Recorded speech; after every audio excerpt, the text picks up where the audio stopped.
கிறிஸ்துவுக்குள் பிரியமானவர்களுக்கு ஆண்டவராக இயேசு கிறிஸ்துவுடைய இனிய நாமத்தினாலே வாழ்த்துக்கள். இந்த நாளின் தியானத்திற்காக நாம் எடுத்துக்கொண்ட வேத பகுதி சங்கீதங்களின் புஸ்தகம் 18வது சங்கீதம் 28வது வசனம்.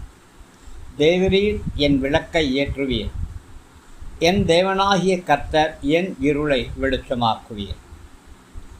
உம்மாலே நான் ஒரு சேனைக்குள் பாய்ந்து போவேன், என் தேவனாலே ஒரு மதிலை தாண்டுவேன். பிரியமானவர்களே, தேவரீர் என் விளக்கை ஏற்றுவீர். இந்த 2 வசனங்களிலே நமக்கும் தேவனுக்கும் இருக்கிற ஒரு உறவு வெளிப்படுத்தப்படுகிறது. என் விளக்கு ஏற்றப்பட வேண்டுமானால், என்னுடைய வெளிச்சம் பிரகாசமாக இருக்க வேண்டுமானால், நான் முதலாவது தேவனுடைய கரத்திலே காணப்பட வேண்டும். எனக்குள் இருள் இருக்கிறது என்பதை நான் ஒத்துக்கொள்ளத்தான் வேண்டும். இந்த இருளை தேவன் பிரகாசமாய் மாற்றுவார், என் விளக்கை தேவன் ஏற்றுவார் என்று சொல்லி நாம் அறிக்கை செய்ய வேண்டும். விளக்கு ஏற்றப்பட வேண்டுமானால் முதலாவது அதற்கு எண்ணெய் தேவை. இடித்து பிழியப்பட்ட ஒலிவ எண்ணெயினாலே விளக்கு ஏற்றப்படுகிறது. அந்த விளக்கானது தேவனுடைய சமூகத்திலே பிரகாசிக்கிறது. வேதம் என்ன சொல்கிறது? உலகத்திலே எந்த மனுஷனையும் பிரகாசித்திக்கிற ஒளியே மெய்யான ஒளி. அதனாலே தான் ஆண்டவராகிய கர்த்தர், நான் உலகத்தில் இருக்கையிலே உலகத்துக்கு வெளிச்சமாயிருக்கிறேன் என்று சொல்கிறார். இருளான இந்த உலகத்திலே நீங்கள் தேவனுடைய வசனங்களை பிடித்து கொண்டு நட்சத்திரங்களைப் போல பிரகாசிக்க வேண்டும். உங்களுடைய வெளிச்சம் மற்றவர்களுக்கு வழிகாட்டியாய் இருக்க வேண்டும். எப்படி இயேசு பிறந்த பொழுது ஒரு நட்சத்திரம் சாஸ்திரிகளுக்கு வழிகாட்டினதோ, அதே போல கர்த்தர் உங்களுக்கு கொடுத்திருக்கிற வரங்கள், கிருபைகள், தாளந்துகள், இந்த வெளிச்சங்களை நீங்கள் இயேசுவண்டை மக்கள் கடந்து வரும்படியாக வழி காண்பிக்க வேண்டும். ஒரு விளக்கை கொளுத்தி அதை கட்டிலுக்கு கீழே வைத்தால் ஒரு பிரயோஜனம் கிடையாது. ஒரு விளக்கை கொளுத்தி விளக்கு தண்டின் மேலே வைக்க வேண்டும். அப்பொழுது அது அறை முழுவதும் பிரகாசம் கொடுக்கும். அதே போல உங்களுடைய வெளிச்சம் சபைக்கு பிரயோஜனமுள்ளதாக இருக்க வேண்டும். உங்களுடைய வெளிச்சத்து நிமித்தம் அநேக மக்கள் சபையை தேடி ஓடி வர வேண்டும். இந்த இயேசு எங்களுக்கு தேவை என்று சொல்லி அவர்கள் சொல்ல வேண்டும். விளக்கு எரிய வேண்டுமானால் எண்ணெய் மாத்திரம் பத்தாது, திரி வேண்டும். அந்த திரி எண்ணெயோடு ஒன்றி இருக்க வேண்டும். விளக்கு எரிய எரிய அந்த திரியிலே கரி உருவாகும்.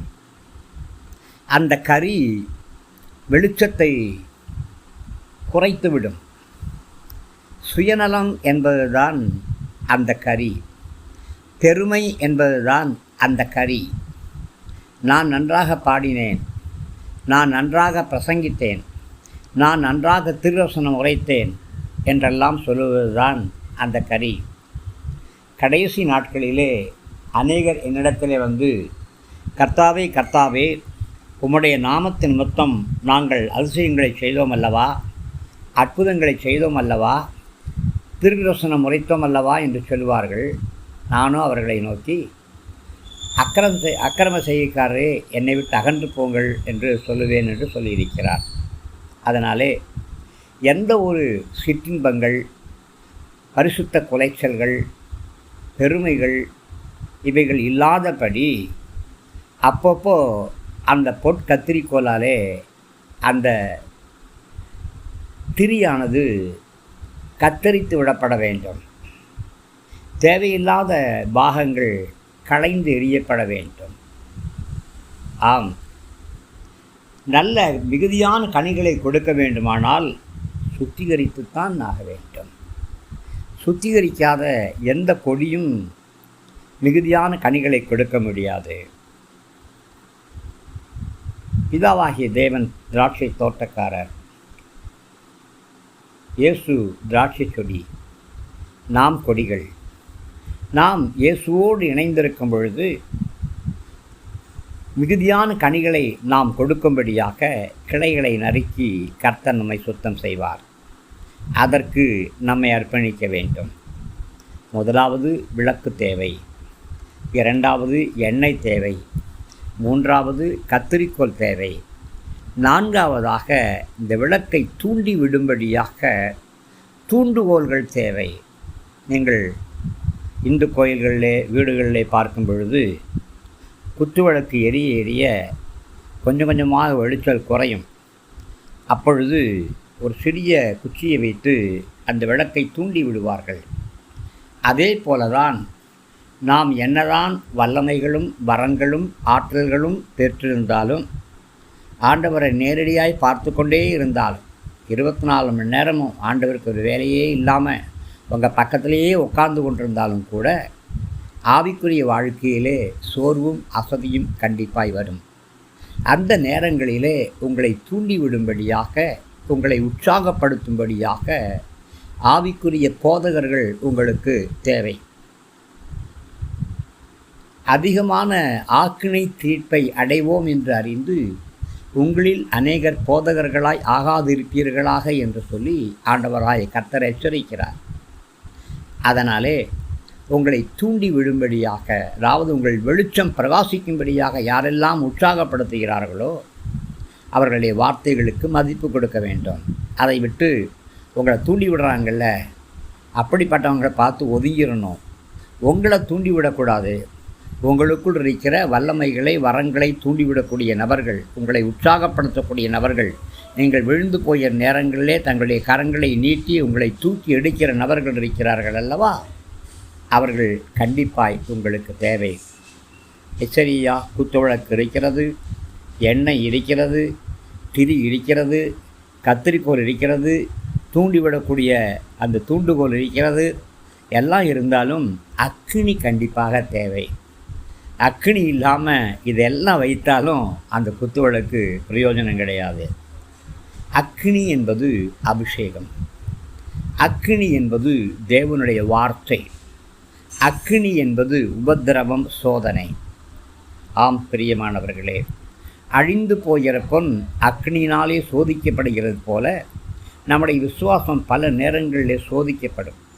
சாத்ராக்கும் மேஷாக்கும் ஆபேத் நேகவும் எப்படி அக்கினியிலே சோதிக்கப்பட்டு ஒரு சேதம் இல்லாமல் தப்பினார்களோ, அதே போல உங்கள் நடுவிலே பற்றி எறியக்கூடிய அக்கினியை குறித்து ஏதோ புதுமை அப்படின்னு நினைக்க வேண்டாம். எல்லாரும் கடந்து வந்த பாதையில் தான் நாமும் கடந்து போய் கொண்டிருக்கிறோம். ஆக கர்த்தர் உங்களுடைய விளக்கை ஏற்றி அதை பிரகாசமாய் மாற்ற வேண்டுமானால் முதலாவது நீங்கள் விளக்காய் இருக்க வேண்டும், இரண்டாவதாக திரி இருக்க வேண்டும், மூன்றாவதாக எண்ணெய் இருக்க வேண்டும், நான்காவதாக கத்திரிக்கோல் இருக்க வேண்டும், ஐந்தாவதாக தூண்டுகோல் இருக்க வேண்டும். எல்லாவற்றுக்கும் மேலாக அக்கினி தேவைப்படுகிறது. அக்கினியை போட வந்தேன், அது பற்றி எரியும்படி விரும்புகிறேன் என்று சொல்லியிருக்கிறார். நீங்கள் தேவனுக்கென்று எரிந்து பிரகாசிக்கிற விளக்காய் மாற ஆயத்தமாக இருக்கிறீர்களா? கர்த்தர் உங்களை எரிந்து பிரகாசிக்க பண்ணுவாராக.